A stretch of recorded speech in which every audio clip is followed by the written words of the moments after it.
Hey, what's going on, everybody? Moto Monday, number 139. This is going to be one of those call in episodes, which some people really like, some people, don't like as much. But, it's hard to get people in studio live at a certain time of night on a Monday, so whatever. We will work with it. Sometimes we have to do some call ins. I'd like to do some Zoom ones too. This one is going to be a call in one, and I think it's actually going to be a lot of fun. But before I go into all that, I want to say this episode is brought to you by, of course, 110 Clothing. You can get this. Check out this new Austin Politelli cap I'm rocking here. Okay, Austin Politelli has a full signature line over at 110clothing.com.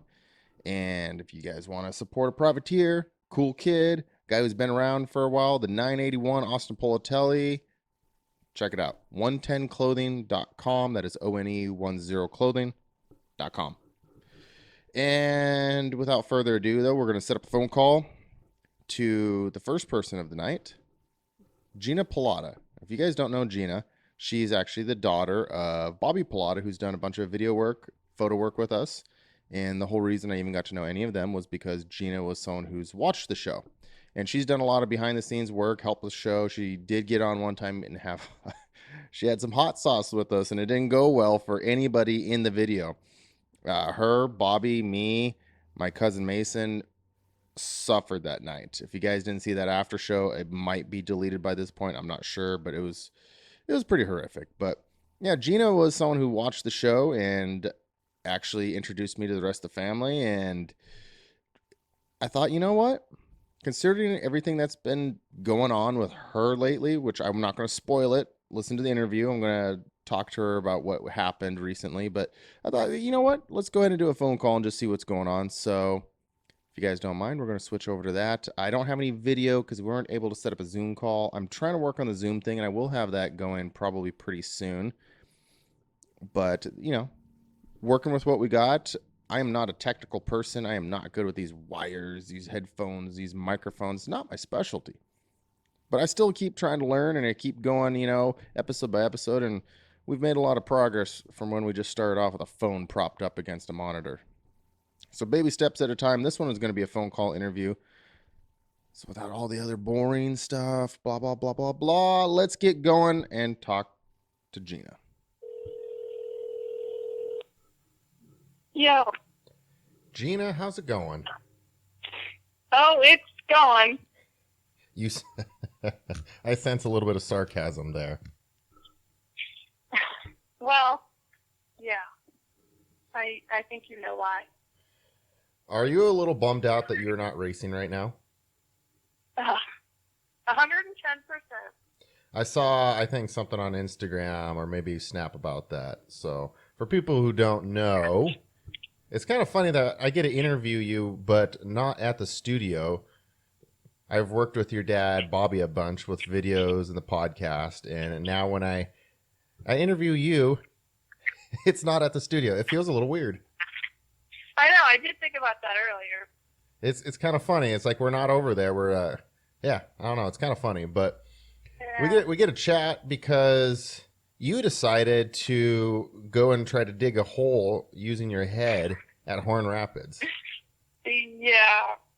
So, well, from it's funny because I reposted something on Instagram, and it might have been a little aggressive, but it kind of looked like what really happened to me. And I was saying it wasn't as bad as that video, but it was just some stupid mistake, So let's backtrack a little. This was the PRO opener at Horn Rapids, right? Mhm. And do you remember crashing? Kind of. I think people that were watching me, I'm pretty sure, can tell you what really happened, but I believe it was the second round. It was the next day, the first moto, one of my motos. And, it was in the double section before the finish line. And I just, I don't know if I cross-threaded or something, but I went off the side of it, and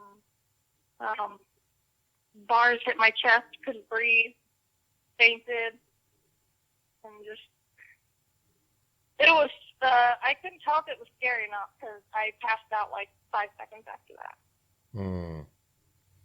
Yeah, I heard from a couple of the people working there because it was right by the tower. That is, you took a Yeah. pretty good Uh, digger, yeah. and yeah. So you're taking a little break right now, right? Yeah, I plan on, I'm not going to race for a couple months. Just going to chill out and train for a little bit. It's probably smart. Yeah, I mean, Yeah. we're motocross racers. We like to jump right back on the bike. I've definitely done it way too many times where like, oh Yeah. no, I'm fine. The doctor said 6 weeks. Two's good enough. You know, that's yeah, two's good, right? But Yeah, they told me 6 to 8 weeks, but just to be safe, I'm doing 8. yeah, okay, yeah, that's smart. Sometimes Mm-hmm. it's better to be smart about these things rather than rush it and just end up right back on our head. Oh, yeah, like my last injury. They said 3 months, but it only lasted a month. Oh, yeah, because you did have another crash. What was it, Woodland?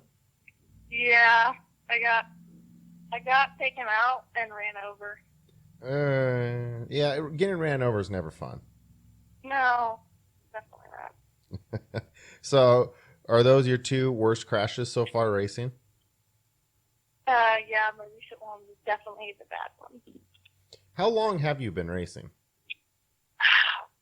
Competitively, almost 3 years. You're still But I started like, green. You're still green. Come on. I know. You got plenty of time. 3 years. I mean, I actually don't want to say how long I've been racing.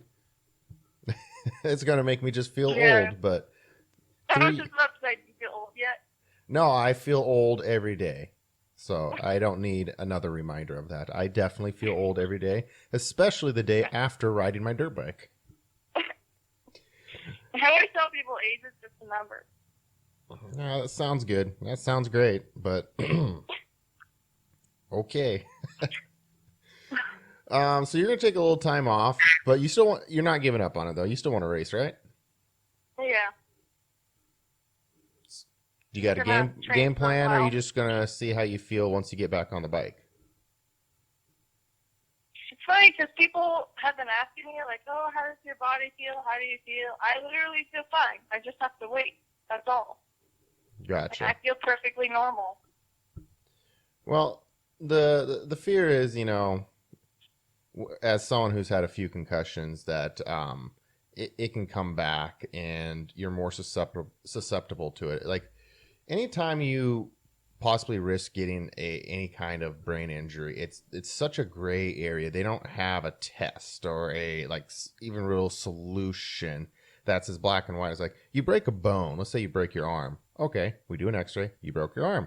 We set the bone. We wrap it up in hard plastic or whatever. What is cast made out of? Plaster. They wrap you up in a cast, and there you go. There's a protocol. You fix it. It heals. Boom. Head stuff. Right. It's like a lot of guesswork, gray area type stuff, And then you'll be fine one day, and then the next day you struggle and have headaches. It's kind of a bummer, and that's why it is sometimes good to play it safe because it comes and goes. Issues can come and go. Yeah. So yeah, I mean it's good to take some time off. I wish more people who had these really nasty crashes would just go ahead, take a little time. Like I know life is short and everything, but there is such a thing as coming back too fast and messing yourself up again. Yeah, this one made me realize certain things. Even like for my job, I've used all my like PTO because I've been off. Had to take off because of this, and yeah, just gonna chill for a little bit. Well, that's good. I like hearing that. No, I like hearing that. So yeah, just take a little time off and maybe go train, and when you feel ready for it, go attack the track again Yeah. and go try some races. Maybe we can talk you into doing a pit bike race later this summer. Good.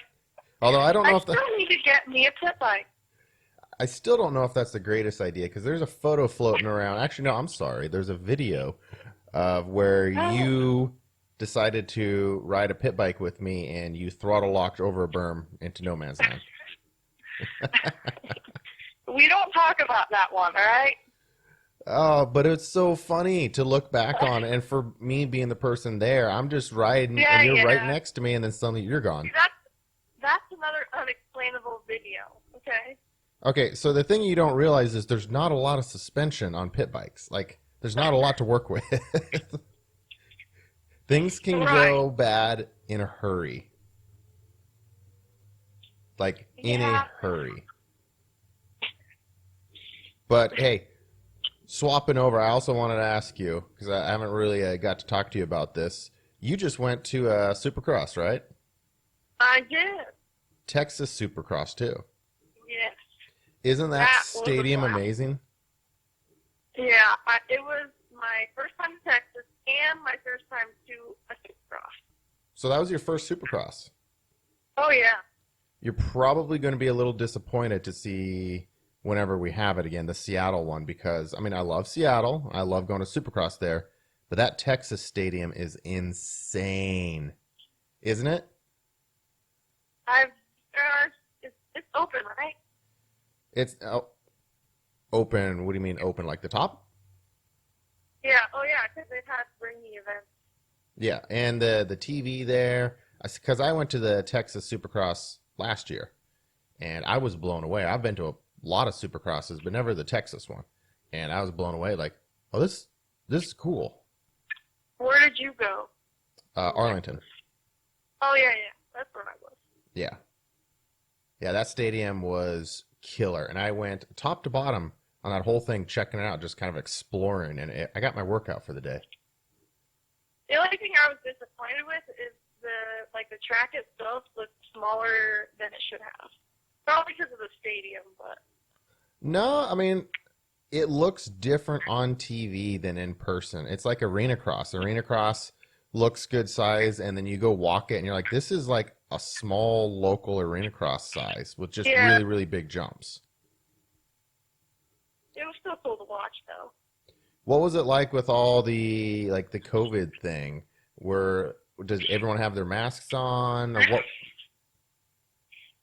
Well, there was like certain times where the security would tell you to put your mask on, but and we'd turn around, you take it off. But they had the seating was spaced out, and it was nice that you didn't have to wear a mask during the event.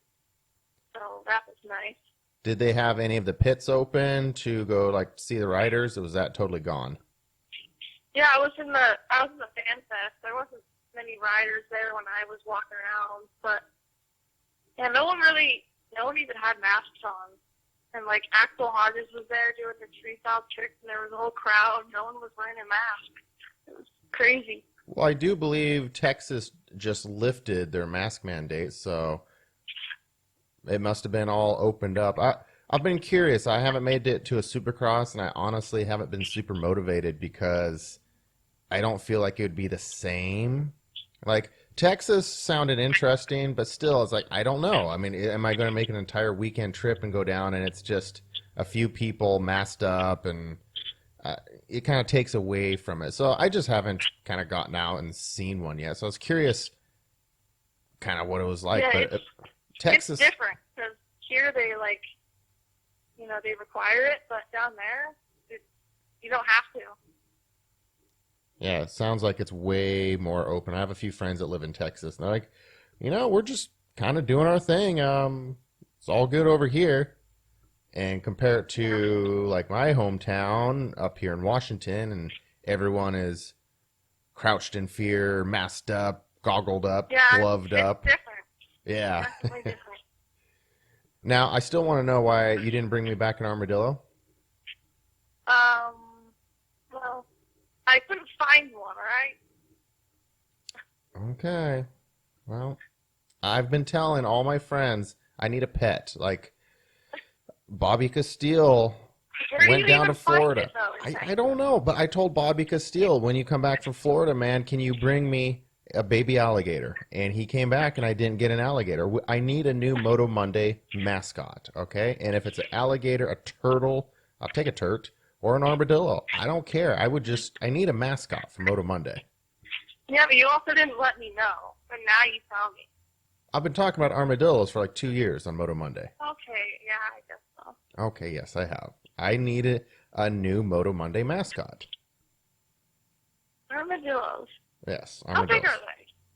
Like a possum. Oh, yeah. That sounds good. You could give it like a Snickers bar and put it into a bag. Put it on the plane. It'd be good. Yeah. I don't know if you can get away with that, but You never know till you try. yeah. But anyways, no more armadillos. Fine. So Texas, though, overall, good time. Oh yeah, I'd go back. Nice. I think I want to hit the next year's. I didn't go this year, but I got to go to the one next year because when I went, that was probably the best Supercross. I mean, no, not probably. That was the best Supercross I've been to, and I've been to a lot of them, including Yeah. Vegas multiple times. And I enjoyed the Texas one better than Vegas. Really? Vegas was a party, and it was very electric, and it was just like you could feel the excitement. But I don't know, it was different with Texas. Texas, I thoroughly enjoyed it. It was ran very well and efficiently. You're able to get in and out easy. There's always food there. It just, I don't know, it was more comfortable for me. I really enjoyed Texas. Yeah. So maybe The next weather year. there was great. Because obviously here it's always cold. It was funny because like when I came back home and I got off the plane, it was too cold. I was like, all right, it's too cold here. Yeah. I wonder why we live here sometimes. I know.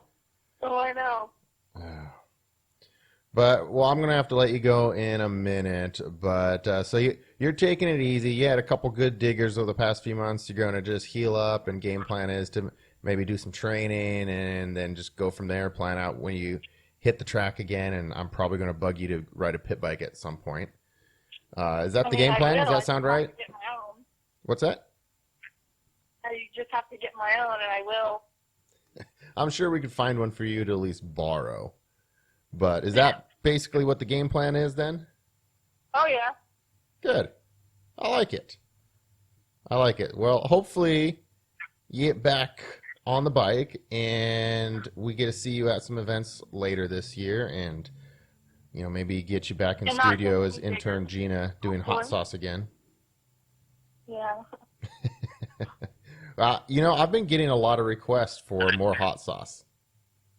Really? More hot sauce videos. Yeah, people apparently love watching us suffer. Oh, my God. Are you down for doing like a hot sauce special?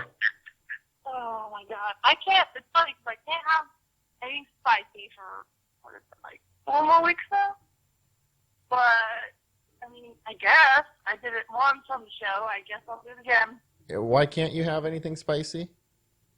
I don't know. They didn't even tell me. They're like, don't have anything spicy. They told me, like, right before I left the hospital. I was like, all right. But I kind of gave that up. So, whatever. Was it, I'm trying to remember, because of liver problems that you tore your liver in your crash? Yeah, it was 2, what do they call it? Lacerations? Lacerated liver, and I got 2 gashes. Ooh.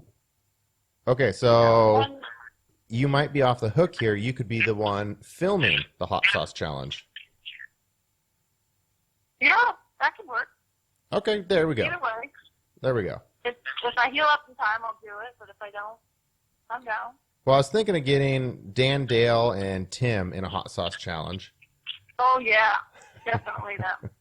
And maybe a couple other moto people, and we could do it at Riverdale or I don't know, find somewhere fun and do a hot sauce challenge. Like that's the only thing we're doing. We're not gonna. It's not a regular podcast, whatever. It's just a hot sauce challenge video.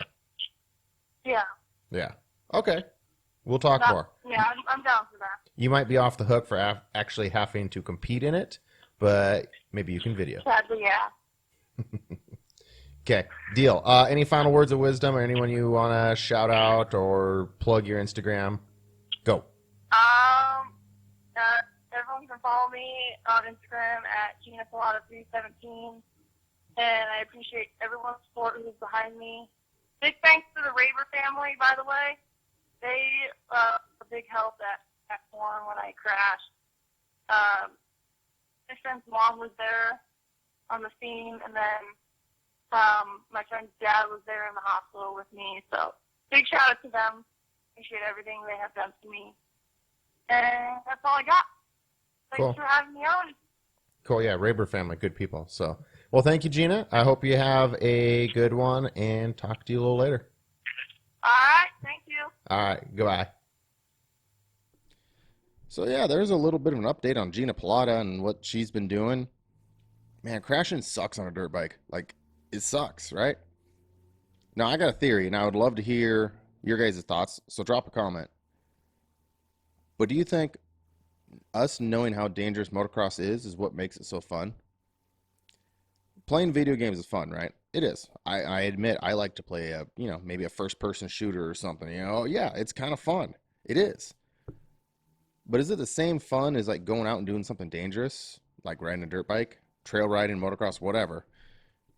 It's real. There's real danger. And when you have real danger, that's when you get that real excitement, that dopamine rush. And that's what like makes you feel alive. That's my opinion. Part of what motocross does to people, what draws them in, attracts them, is actually because it's freaking dangerous. You could smash your face, you could break an arm, just snap your fingers, you could be on the ground unconscious. It's very dangerous, but it's kind of what makes it fun. If you didn't have that risk, I don't think motocross would have near the draw that it does. Anyways, philosophical moto thoughts there for you. Drop a comment. I want to hear what you guys think. Yay, nay, what do you think? Why do people get into motocross and they get like addicted to it? To me, I think it's because it is dangerous. We realize it's dangerous, especially after a good crash.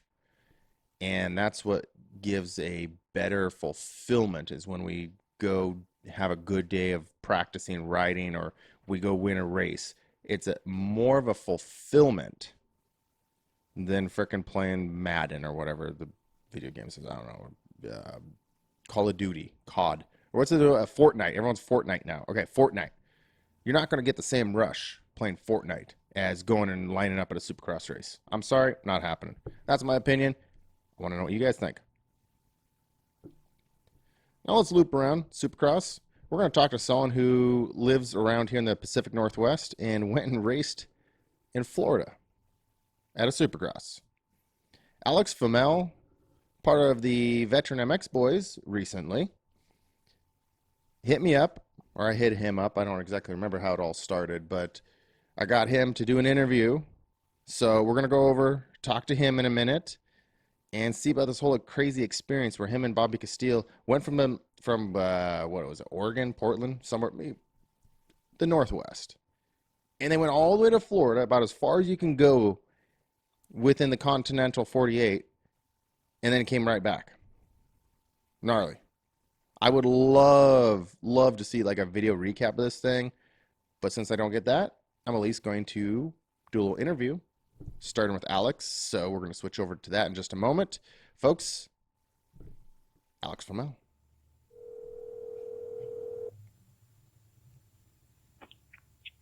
Hello? All right, what's going on, Alex? Not a whole lot. Just driving home.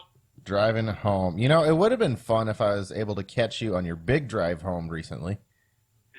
Yeah, that was an experience and a half, that's for sure. I don't know why I didn't. Drive itself. I don't know why I didn't think of actually doing this while you guys were coming back. But oh well, you know, we still get to talk to you. And for people who don't know, you went on a bit of a crazy trip. So where are you from? Are you Oregon or Washington? I'm from Milwaukee, Oregon. Milwaukee, Oregon. Okay, so a little south from me. And you decided. I don't know how you decided this. I'm kind of curious, but you decided you're going to go from there to Florida, right? Yeah, no, it was a pretty spur of the moment kind of thing. Bobby Steele messaged me one day, and he goes, "Hey, I want to go to Daytona. You want to go with?" It was about a month and a half out, and I was like, I could probably make it work. And so it was Bobby Castile's idea, and he dragged you along? Yeah, basically. That's literally about as far of a trip you could make from one side of the country to the other. Yeah, it didn't help that it wasn't just like a straight line. It was basically top corner to bottom corner. So did you guys like dip down into Texas, or what was the route you chose? So we ended up going through Idaho, dropping down to Utah, trying to miss the Rockies as much as we could because we didn't want to hit the snow, especially with having the trailer, and we had 5 bikes in the back on the way there and 7 on the way back. Oh, geez. Yeah, we ended up going across Texas, ran into some complications in Utah with some bike stuff, dropped down to Rocky Mountain, to their big bike shop down there. Nice. Okay. What was And that? oh no, I said nice. I've never been there. Oh, yeah, no, it was crazy. The warehouse was massive. The bike shop portion was one of the nicest bike shops I've ever been into. Well, whatever they got going on, they got it figured out pretty well because they have exploded, man. I can only imagine what their shop would be like. I've seen a couple of the big shops. I got to see Motorsport, the .com and Chaparral, but I've never been there. I've never been to Rocky Mountain. Yeah, no, I didn't even know that they had an actual bike shop until Bobby's like, hey, we're at Rocky Mountain. And I was like, what are you talking about? Nice. Yeah. So you got to hit that on your trip down to Florida, and then you were going down there to go race the amateur part of the Supercross, right? Exactly, yes. What was that experience like, and what was it? I mean, have you ever raced any like Supercross or Arena Cross? No, so never even seen an arena cross track or a supercross track in person. Went out there, got to watch my first pro race in Daytona. That was pretty cool. Then was up till about 2:30 that night before our first race for the Ricky Carmichael series, trying to get all the bikes ready, and got about 2 hours of sleep, and just excitement was kind of overwhelming. So. I don't think I've ever actually ridden a Supercross track. I have definitely done a few Arena Cross tracks though, and I can tell you it's way different than local Arena Cross. And you went out and did Daytona, which is definitely more outdoor, but I could imagine it was still probably a lot different than anything you'd race around here. Am I right? Absolutely. A lot of people say like it's kind of like a hybrid between a motocross and supercross track, and I definitely see where they're coming from. I mean, they definitely have some wide open spaces, like the straights and stuff like that. Cornering, they had some tight corners, but everything was pretty flowy. They had some pretty tough sections for the rhythm sections, and I've never hit a rhythm section because there's nothing like that out here really on the Northwest. And so it was kind of like, I'm here, I'm going to commit to it, I trust myself, and it ended up working out. So what was it like lining up for your first moto? Did you get the jitters a little? Yeah, if I was being honest, I definitely had the nervous, had to eat really bad, got really nervous, sitting on the line, looking up and just seeing the stand. And it was a surreal moment. Every moment it was just like, am I going to wake up at home? Like, what's going on here? But it was nice that the first gate drop was like any other gate drop I've ever had. As soon as the gate drops, it's race time. Jitters are kind of gone, and it's just me attacking the track the best I can, basically. So when the gate drops, it's back into the game mode? Yeah, but I will say the hardest section, at least for me, that I struggled with the most was the sand section the first day. I'm sure everybody saw on TV how deep that sand was. They definitely toned it down a little bit, but it was still about 1.5 feet deep and just fine dust. It looked pretty gnarly, just from watching TV, and especially watching some of the footage from the amateur portion. It almost looked fluffier. Like, it did look extra fluffy out there. Oh, yeah. And I thought I went in with great form, attacking on the gas, and twice in one race, the sand ate my front tire. The beak of my helmet just scooped it up. Ooh. Well, how'd you finish? And also, before actually you go into how you finished, what class did you race? I know you're part of the Veteran MX group. Did they have a class for you, or did you guys just kind of meet there and ride one of the regular classes? So this year was the first year, as far as I know, that they brought the Warrior class to Daytona. They ran it on the Vintage Day as one of the modern classes. Okay. And that's when Doug Henry came out and lined up with us. Oh, cool. Okay, so you guys they combined it then Yeah. on the track. Okay. Yeah, they had about 4 modern classes, and then the rest of it was the vintage classes, of course. And you saw some pretty crazy builds out there. Like, you'd see some showroom perfect bikes just getting tore up. Yeah, but you know, some of those guys, it's what they do. They build them for 10 months and then just destroy them for 2, or you know, like Stan can kind of do whatever he wants. It was cool to see Doug Henry. Like, I saw the video of him like throwing down. The guy's been through so much. It was cool to see him still out there, cage and all. You know, broken back more than one time. He never gonna walk, but still racing. That's cool, man. I like that. I mean, that's badass. Yeah, he definitely caught me by surprise. I knew he was still super fast, but that man kind of checked out on everybody in the first moto. So it's just so cool to see. I mean, if that's not inspiring, dude, I don't know what is. Oh, absolutely. And then another inspirational person that was out there lined up at the warrior class was one of my buddy Chant. He has a prosthetic leg from when he was in the Army, and he was out there ripping. I mean, he broke one of his prosthetic legs, was still ripping. He snapped his rear brake pedal, the bolt, snapped it in half, and ran an entire race with it like that. Wow. That's got to be tough to... Dude, a leg, I mean, you do a lot of the movements you have on the bike is with your legs. Yeah, and he was telling me that it's really hard. It's tough for him because even with the prosthetic, like he can't feel anything, peg-wise, brake pedal, nothing. So for him to be out there throwing down laps and just on rails is really impressive and really motivational. Like, it still blows my mind just thinking about it.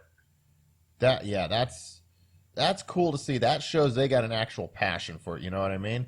Like, is it the safest? Probably not. But, you know, is motocross safe to start with? No. So to see people who have that level of passion and that they don't want to give up doing what they enjoy doing, I like that, you know? If I could just bottle that, you know? A lot of people, they come and they go, especially racing. It's like every 5 years you see a massive turnover, and it's a bunch of people leave and you get a bunch of new people.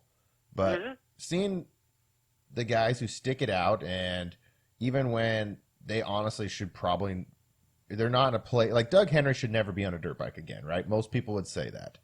Right. And he's out there racing and throwing down. And your friend, I'm sorry, what was his name again? Chance.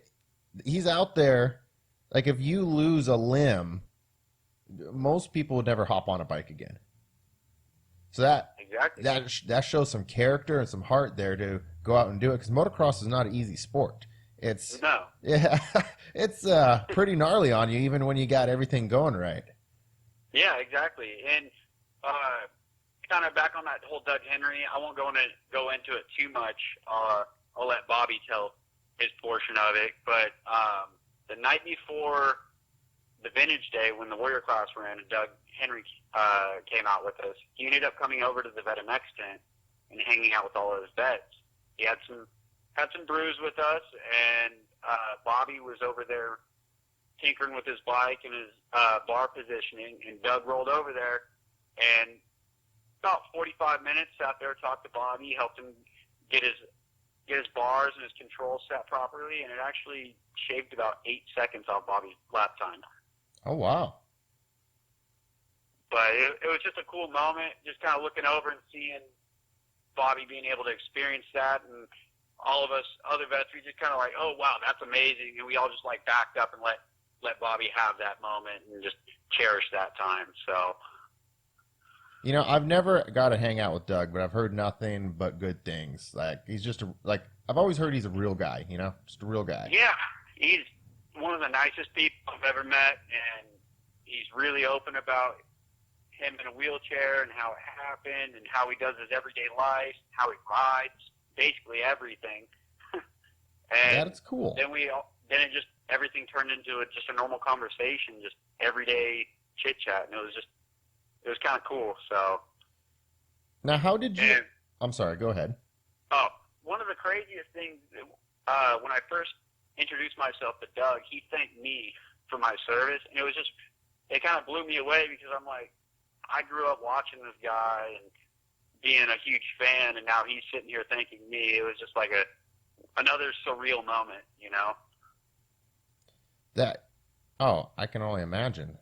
And that goes into where I was going to ask is, how did you end up, I don't think I've ever asked this, how did you end up meeting Bobby or learning about the Veteran MX group? So it was back in 2019, right before Top Gun at Washougal. I was stationed in northern Washington, and I was always driving down here and hitting Washougal for the big races and stuff like that. And Bobby ended up messaging me and my buddy Nick, who I was in the Navy with, and was like, "Hey, we're trying to fill the gate for the Warrior class." And at that time, I was making my way out of the Navy, and I was like, I don't want anything to do with the military. I'm done. Like, I support the vets, but I just don't want to be a part of the military anymore, civilian-wise or military-wise. And so I went out there and kind of opened my eyes a little bit on how much fun it was to really get to know these guys and hear their story.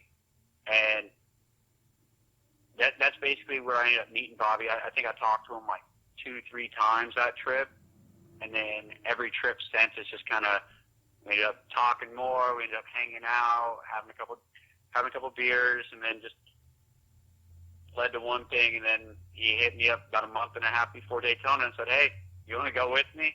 And that's kind of where it led to. So. And then now you've been involved, and have you done some of the Warrior classes around here? I haven't done anything at Riverdale. I actually haven't raced at Riverdale, but. Oh man, that hurts. You know, I'm just messing.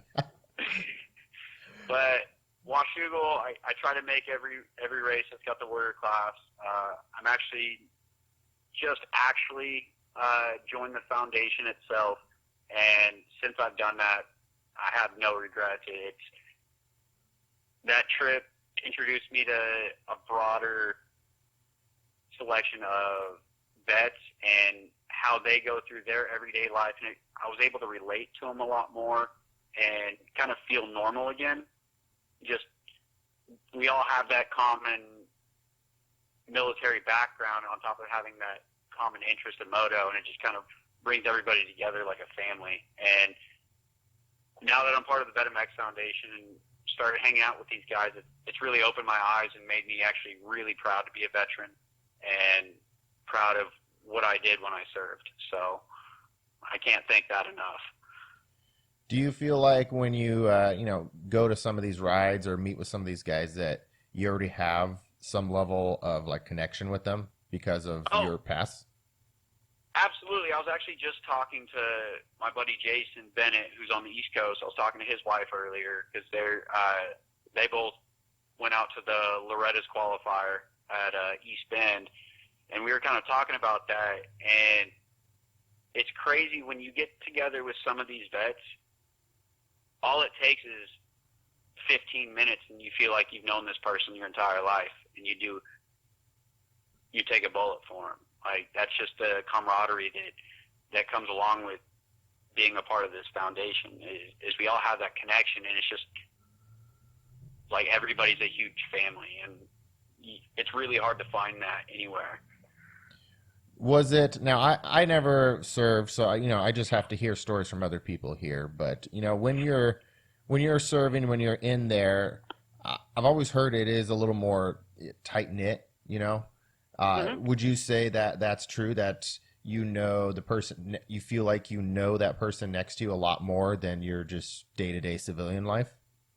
Most definitely. So the people you work with every day, you kind of have no other choice but to really get to know that person, whether you want to or not.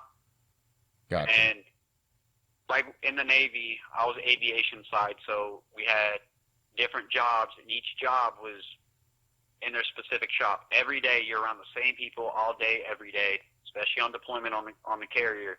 And you help them through those hard times. You're there for the good times. You sit there, you argue and all this.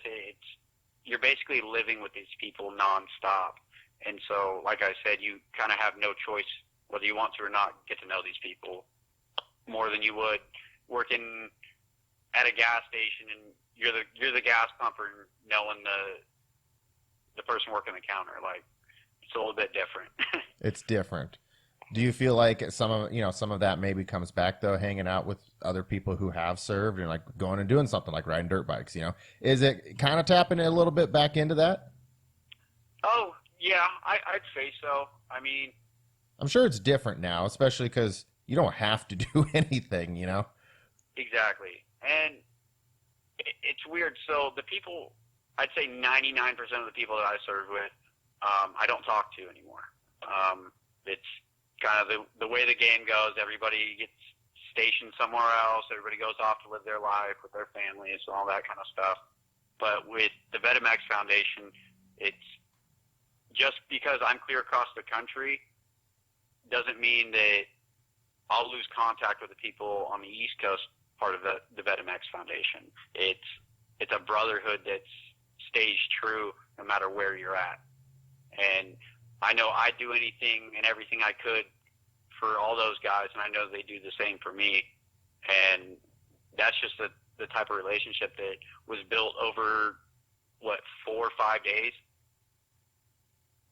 Wow, so this was a pretty major thing for you then. Oh, yeah, it was a really big eye-opener, and it was a really expensive trip, but I'd do it over and over and over again if I could. How long, were you gone in total? From the time you left Milwaukee to the time you got back to Milwaukee? How long were you guys gone?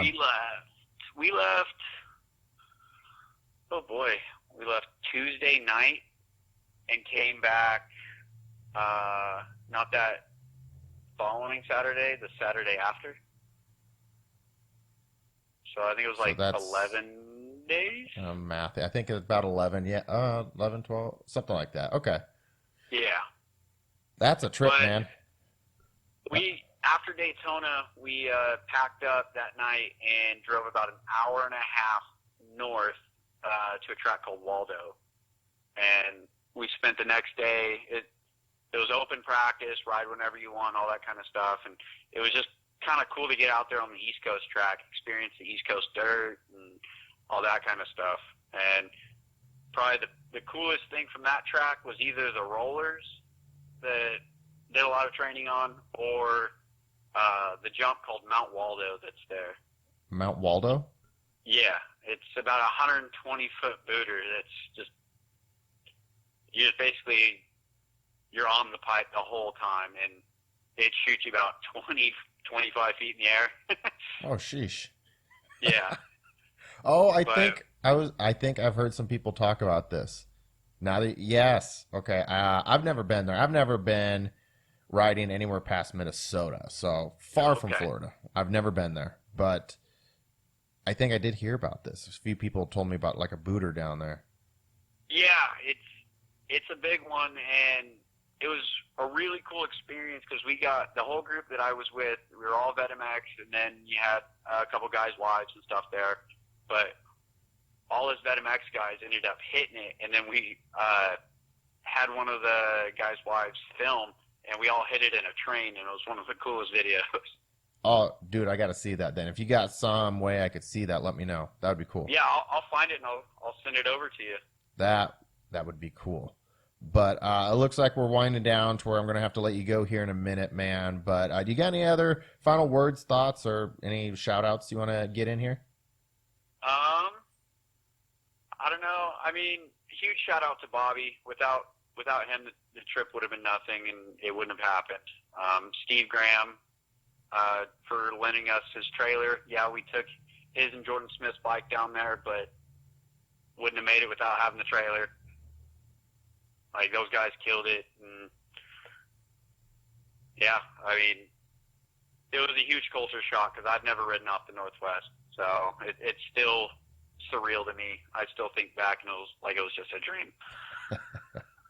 Well, it sounds like that marks a good trip. That's worth it, right? Yes, sir. If it was the same old, it wouldn't be worth taking a week and a half off your life to head out, to Florida. I'm still, Yeah. I'm still a little disappointed that you guys didn't bring me back a gator. We tried. We saw a couple, but they kept swimming away on us. Because I was really hoping to have a pet gator for Moto Monday.